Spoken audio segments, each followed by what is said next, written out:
Hoje, a gente vai desvendar o que é essa tal de globalização. Uma força que está por trás de quase tudo no nosso dia a dia, desde o celular na nossa mão até a economia do mundo todo. Ok, então vamos lá. O nosso roteiro de hoje começa entendendo quais são os pilares que sustentam a globalização e nos leva até uma discussão sobre o futuro dela, que, olha, tá cheio de incertezas. Bom, para começar, vamos direto ao que interessa. O que é exatamente globalização, sem aquele monte de termo técnico complicado? Olha, de forma bem simples, é isso, um processo de conexão cada vez maior. Só que não é uma coisa só, né? A gente pode pensar na globalização como se ela tivesse 4 pilares diferentes, mas que trabalham super conectados, quase em simbiose. E o mais interessante aqui é pensar em como esses 4 pilares conversam entre si. Eles são super dependentes um do outro. Pensa assim, se você cria uma barreira para o fluxo de dados, por exemplo, isso pode travar a exportação de um software. Ou seja, afeta tanto o pilar tecnológico quanto o comercial. Tá tudo amarrado. Pois é, mas essa integração toda não aconteceu da noite para o dia. A história da globalização é fascinante. Ela vem em ondas, e cada onda foi empurrada por uma nova tecnologia. E o mais curioso, cada uma delas acabou sendo interrompida por um grande choque, um evento global. Essa linha do tempo aqui, ela deixa um padrão bem claro. Desde as caravelas até a internet, a tecnologia sempre foi o motor, sempre empurrou a conexão para frente.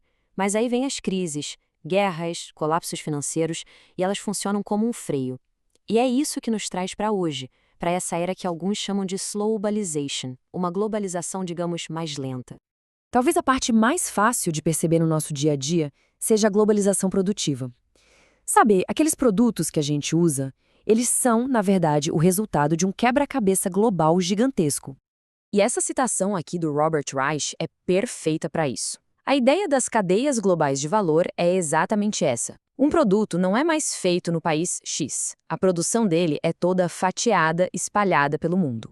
O ponto fundamental, então, é esse. A jornada de um produto deixou de ser uma linha reta. Hoje, ela é uma teia, uma rede complexa onde cada país contribui com uma pecinha, agregando um tipo de valor diferente no caminho. Ok, tudo isso pode soar meio teórico, né?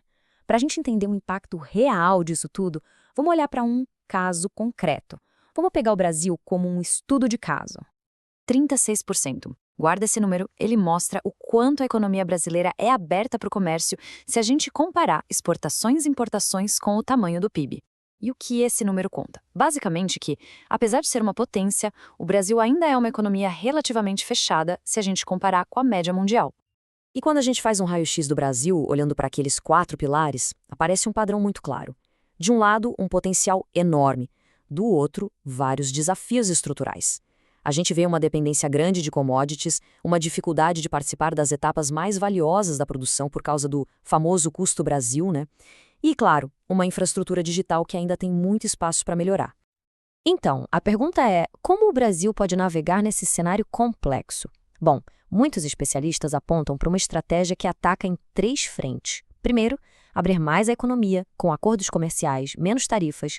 Segundo, investir pesado em tecnologia e em educação. E terceiro, um ponto-chave, abraçar de vez a sua vocação de líder na economia verde. Isso nos joga direto para o futuro. Um futuro onde a própria ideia de globalização está sendo repensada, está sendo reconfigurada. Pois é, parece que aquela era da hiperglobalização, sabe? Aquela integração máxima, a qualquer custo, ela ficou para trás. As crises recentes da pandemia, as novas tensões geopolíticas, nos empurraram para essa fase mais hesitante, uma fase onde a cautela e a resiliência viraram as palavras de ordem. E claro, isso muda completamente a lógica das empresas. Começam a surgir estratégias como o nearshoring, que é trazer a produção para mais perto de casa, e o friendshoring, que é focar a produção em países politicamente aliados. A conta mudou. Não é só o custo que importa agora, mas também a segurança e a confiabilidade da operação. Essas novas estratégias acabam criando tendências e, claro, oportunidades.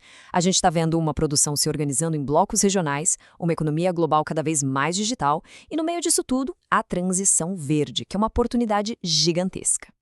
Então, no final das contas, a gente fica com essa grande questão em aberto. Será que a globalização está mesmo recuando? Ou será que ela está só se transformando, se reconfigurando para uma nova era, um mundo com vários polos de poder? É uma pergunta fundamental para o nosso tempo.